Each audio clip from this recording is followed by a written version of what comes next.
गला काली वर्षा पवन आम बारी थे अमृतभंडा गछ सब भांगी जाइए। देखु एत सारा अमृतभंडा मुझे पिठू करी बोली भाभी छोट छोट पीस करी काटी से लुण आ हलदी पकई सीझा को छाड़देली। किसी समय पर फुटिला से गुड़ाक सीझीगला। से गुड़ाक सीझा पर मुझे अरुआ चाउल सका बतुरई देती। से अरुआ चाउल किसी लंका जीरा पियाज अदा रसुण एसबू पकईकी गोटे बाटणटे प्रस्तुत करदेली।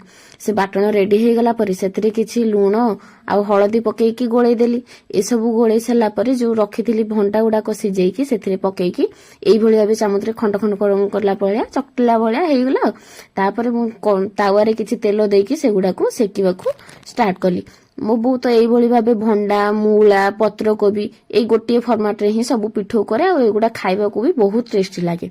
से गुड़िक सब नाली नाली करके लेउटेकी आर पट भी भाजीदबा। एगुड़ा भाजीदेला सब प्रकार पिठो तो जानी कखारु फूल केते टेस्ट लगे ये भी सेमती टेस्ट।